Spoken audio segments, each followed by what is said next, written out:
Hi, everybody. Today we're going to do an introduction to limits. Limits is a big topic, so we're going to do this in multiple parts. Part one is looking at graphs. Let's start with a quick review of reading function values. The most important thing to remember is that a solid dot is a value of a function, but an open dot is not.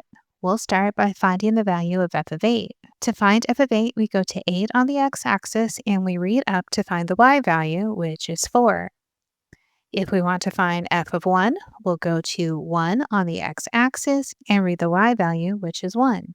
To find f of 4, I want you to notice we have an open dot and a closed dot. We use the closed dot as our answer. This says f of 4 is equal to 2. Let's move on to our definition of limits. A function f of x has a limit as x approaches a number c if there exists a number L such that f of x approaches L as x approaches c. We write that as the limit as x goes to c of f of x equals L. I want you to remember that c and L are singular numbers. And that's important because when we're looking at limits, we need to look both ways to make sure we get the same number. So when you're finding the limit of f of x as x approaches c, you need to look both to the right and to the left of f of x by the number c. Let's look at what that means. Let's say we want to find the limit as x approaches 2 of the graphed function f of x. That means we need to look on the left side and go toward the number 2 from that side. We write that as 2 with the negative as a superscript. We'll also look on the right side and we'll go towards 2 from the right. We write that as 2 with a plus sign as our superscript. What we're looking for is, do we get the same singular number when we go from the left and the right? In this case, we do not. So if the left and right side give a different answer, the limit does not exist. We write that as DNE. When we look at the two sides of the function, we're finding one-sided limits. The right side of c is called c plus, the left side of c is called c minus. If the limit as x goes to c from the positive side of f of x is equal to the limit as x goes to c from the negative side of f of x, where both of them are equal to the same number L, then the limit exists. But if the limit as x goes to c from the positive side of f of x is not equal to the limit as x goes to c from the negative side of f of x, where both of those are a number, then the limit does not exist, which we say again as D and E. Let's use the graph of f of x given below to find the indicated values or state that they do not exist. We'll start with the limit as x goes to negative 1 of f of x. Because we're looking at the limit when x goes to negative 1, that means we need to look both ways. We look from the left and from the right. This time we can see they both have the same value, which is a positive 1.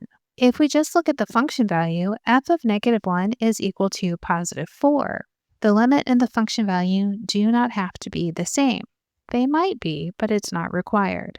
Let's look at the limit as x goes to 3 of f of x. So again, we go from the left side and the right side. This time, the two parts don't touch. I have a different limit on the left than I do on the right, so we say the limit as x goes to 3 of f of x does not exist. If we want the limit as x goes to 3 from the positive side of f of x, we get a positive 3. If we look at the limit when x goes to 3 from the negative side, we get a positive 1. So think about this as the x value telling you where to look and the y value as being the limit. The function value at f of 3 is 1 because we have a closed dot at the point 3, 1. Let's try that again. Here we have a little bit bigger graph. We'll start with the limit as x goes to 3 from the positive side of f of x. So we want to find the number 3 and look to the right and follow the graph. On the right side, when x is close to 3 from the positive side, we get a value of 4. If we approach 3 from the negative side, we also get a 4. When you're looking at a function that has multiple pieces, I want you to think of getting on the graph near the value of x that you're looking at. So when I'm looking at 3 from the negative side, I only look at values close to 3. I don't look at the other pieces of the function that aren't related to the number 3. If I want the value of f of 3, I need a closed dot or a piece of the graph that goes with the value of x equals 3. In this case, there's not a closed dot, so we just say f of 3 does not exist. The limit as x goes to 3, looking both ways, will be equal to 4 because my right side and left side have the same value of 4. Let's look at the limit as x goes to 1 of f of x. When it doesn't say plus or minus, it means we need to look in both directions. And in this case, the left side and the right side don't match. That means the limit when x goes to 1 of f of x does not exist. Again, we can break that down into one-sided limits. If I look at the limit when x goes to 1 from the positive side of f of x, I'm up at the top, which is a y value of 4. If I look at the limit as x goes to 1 from the negative side, I'm down on the bottom, which has a y value of 0.